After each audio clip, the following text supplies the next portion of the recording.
après-midi, j'ai gagné une rencontre avec le secrétaire d'État américain, M. Blinken, accompagné de secrétaire d'État adjoint, M. Brandt, et d'autres membres de la délégation.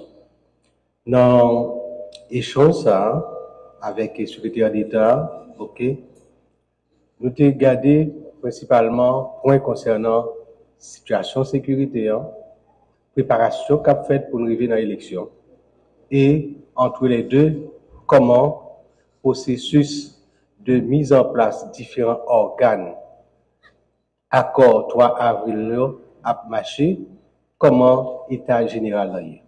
Et sous point ça, particulièrement question sécuritaire qui était très important. D'ailleurs, pour le conseil présidentiel là, c'est première priorité. Deuxième priorité, bien sûr, c'est les élections.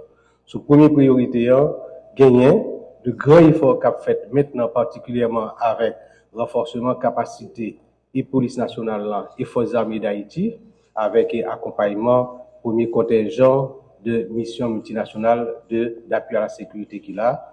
Comme nous tous nous connaissons, nous gagner maintenant une position d'attaque de la police nationale et ensemble avec forces armées d'Haïti.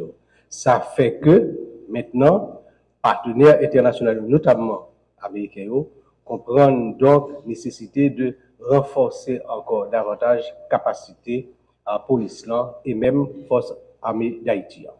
Cependant, troupes qui l'a eu, premier contingent avec 380 Kenyans qui l'a eu, un peu timide dans l'avancement étant donné que ils ont déjà gagné renfort des 600 autres qui peuvent arriver là. Il y a un gros problème qui est posé dans la mission multinationale là, c'est un problème de financement. Parce que son mission multinationale, nouveau, c'est pas une mission onusienne, côté que les membres de l'ONU doivent contribuer financièrement pour la mission. Là, c'est monde qui voulait qui contribuer. Et à l'heure actuelle, c'est à peu près 300 millions de dollars qui gagnent et une bonne partie est consacrée dans la mise en place quand côté que premier contingent arrivé et pas gagné en pile partenaire au niveau international qui a contribué. Ce qui fait que déjà, gagné réflexion qui a fait, des contacts qui a pris sur comment donc changer statut mission ça qu'il a, de mission non onusienne, c'est-à-dire une mission d'appui à la sécurité, à une mission d'opération pour la paix. Nous-mêmes, de la présidence, du conseil de la présidence, ce qui intéresse nous, c'est l'appui aux forces de sécurité nationale. Et cet encadrement là, l'Elvini sous forme de mission, c'est pour un encadrement qui est accompagné pour force panouyo, yo-même, yo pleinement en mesure pour yo assurer sécurité, jodi dans la bataille contre gang, demain, non, sécurité normale sur tout pays. Et c'est peut-être ça, nous clairement partager avec le secrétaire d'État que si statut mission a changé, c'est une bonne chose dans la mesure à gagner financement d'Adila obligatoire des membres de l'ONU, mais pour nous-mêmes, c'est quelque chose qui doit inscrire dans un délai limité de manière à ce que nous réglions les questions par rapport à Gagnon et après, c'est force police, force l'armée d'Haïti qui assure la sécurité en dehors de tout appui. Nous pas venir là pour nous refaire, nous pas le refaire mission l'ONU qui était fait 7 ans, non. Nous avons une mission bien limitée qui renforcée et police et ça c'était sur question sécuritaire. Et en même temps, tout, nous faisons remarquer que la question sécuritaire est tellement primordiale que faut nous régler pour nous capables de gagner de bonnes élections. Par rapport à l'élection, premier bagage, c'est la mise en place du CEP. Au niveau conseil présidentiel, là, gagné depuis 2 mois, préparation qui t'a faite en contact avec les entités qui chargées pour présenter membres dans le conseil là, ça a avancé, mais là, c'est très lentement parce que société noire est disloquée. Société noire, plein de problèmes qui fait que l'entité en eux-mêmes pas capable de joindre un consensus. À l'exception, au tout début de la conférence épiscopale, de l'association des journalistes avec SOS journalistes qui étaient rapidement désignés leur temps. Ensuite, l'université, mais entre-temps, objectif nous qui était à la fin du mois d'août pour nous présenter, nous pas atteindre, mais entre-temps, avec concertation, avec et détermination, membre conseil présidentiel, le bon côté entité ça, nous arrivons à 7 entités qui choisissent représentants. Et la semaine prochaine, à la réunion du conseil des ministres, eh bien, la présenter CEP, formation CEP1. Nous espérons entre jeudi et prochaine réunion conseil des ministres, les autres, deux autres habitants météo ensemble, choisi, les salles complètes, mais même s'il n'est pas complet, conseil il a présenté, arrêté, absorti de manière à ce que vous commencez le travail.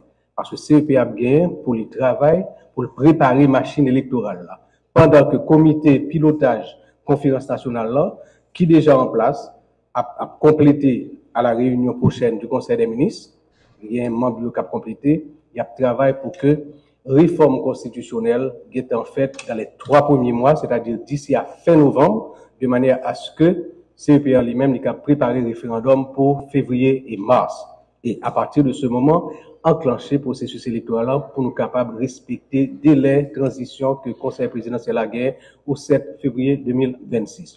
Donc, entre le Conseil là, entre CEPR et question de sécurité, ok, de garder aussi comment transition a marché dans la mise en place de différents organes accord 3 avril et aussi comment au niveau conseil là l'hyporter maintenant vu que gagné on a dit là un mauvais vent qui a passé, c'est vent allégation de corruption qui frappait conseil là, qui comment ça affecte conseil là et qui ça qui a fait.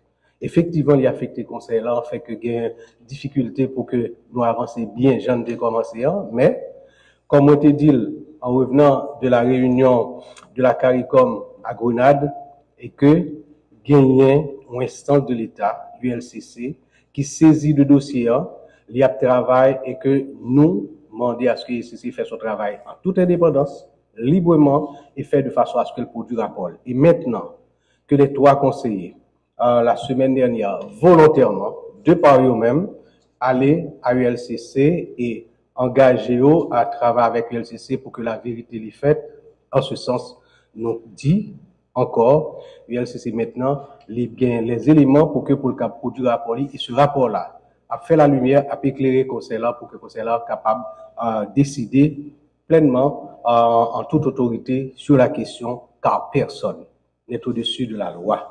Et particulièrement au niveau de la présidence, nous entendons par exemple.